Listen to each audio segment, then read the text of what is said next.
What's up everyone? I hope you're all having an absolutely phenomenal day, and if you're even half as hyped as I am, then you're in for a serious treat because today we're going to be diving headfirst into the whirlwind world of Naruto X Boruto Ultimate Ninja Storm connections, dissecting every intricate detail and hidden piece of data in order to answer your most burning questions about Naruto X Boruto Ultimate Ninja Storm connections. What kinds of questions, you might ask yourself?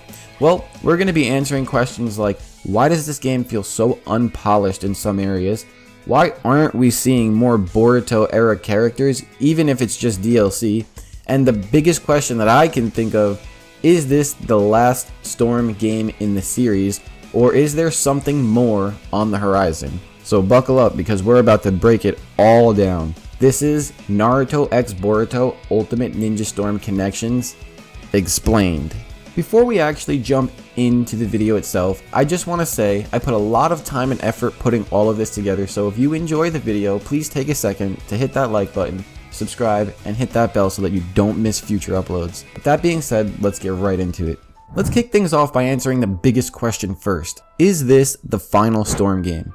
The short, simple answer, no. Now I know what you're thinking, but anime, didn't they already say Storm 4 was the final Storm? That's how they advertised it. Isn't this just one big bonus game or some kind of epilogue of some sort?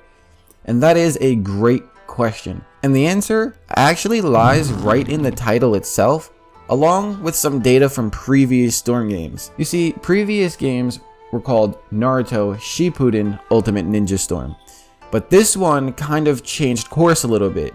They changed the title, so now it's Naruto X Boruto Ultimate Ninja Storm Connections rather than Shippuden. This small change kind of signals something much bigger. Rather than a conclusion, it more signals towards a transition from one anime into the next. Almost like a bridge game, bridging one generation to the next. And it's not just in the title either. As I said, if you actually play through the game, you'll notice they put way more effort into the Boruto side of the story, which is supposed to be in extra story mode, than they did the main retelling of the Naruto story. The extra Boruto story mode is completely original and unique to this game, and even features more battles and a more in-depth story progression system. And this is not something that is new to Naruto games.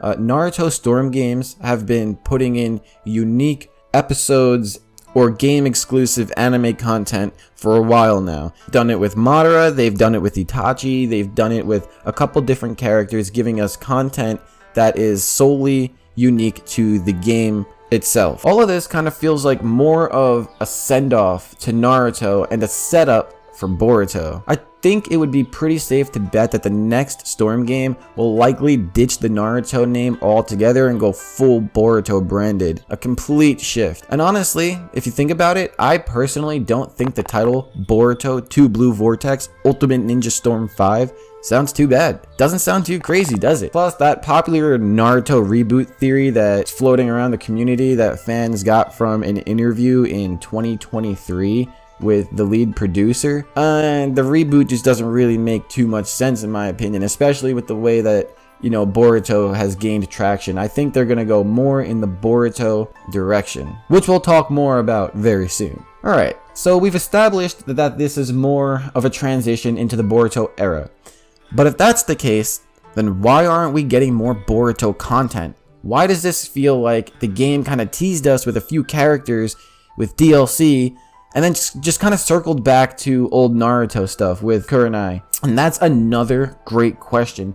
And while we don't have official answers from CC2 or Bandai, I have two pretty solid theories on why they haven't released any more Boruto content. My first theory is not my favorite theory. I think that they're saving the best for the next game, like the best of Boruto for the next game. Maybe they don't want to burn through all the cool Boruto characters and content right now. If they drop too many characters or too much content for Boruto, they won't really have enough left to hype up Storm 5 when they do drop Storm 5, or whatever the next Storm title would be. And like I said, this theory does make sense, but it's really not my favorite theory. Now, theory 2 is more what I'm hoping for. My second theory is that they're waiting for the return of the anime so that they have all of Two Blue Vortex to build even more hype and momentum off of. See, the manga right now is getting really good. It's gained a ton of traction, especially since it lost a ton in the start when it wasn't really doing too good. New characters are literally being introduced and fleshed out with every chapter. If they hold off and drop a new Storm game once the anime officially comes back,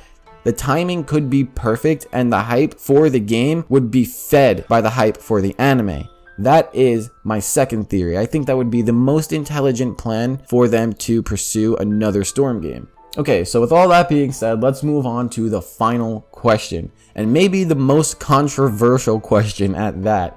Why does this game feel so unpolished? Why does it feel like it's lacking that extra layer of just finesse that we expected? Well, this time, I've got two solid answers for you, and both are factual. You see, as I've been saying throughout this entire video, Storm Connections is meant to be a summarize of everything so far while testing the waters for the next phase, similar to what Generations and Revolutions did. See, those games were introduced with big changes like counters, support type switching, gear customization for characters, and just more things that I can't think of off the top of my head right now. You see, Connections is the same in a way. It is a bridge. It's not a full leap.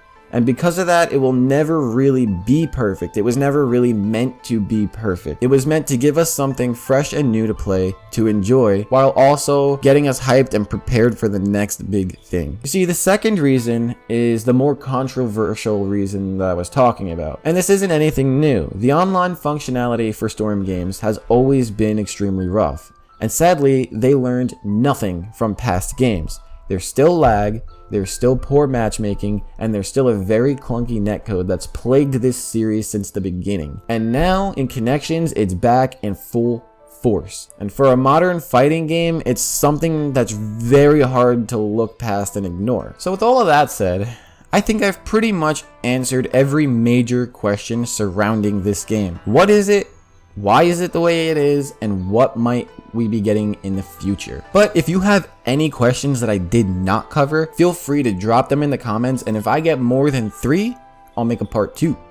Because trust me, I know that there is a ton more to say about this series. A ton. Even if it's not Storm Connections, I would make a part 2 about a Storm 3, a Storm 2, a Generations, you get the drift. Anyways, thank you guys so much for watching. My name is Anime Fever. Peace out.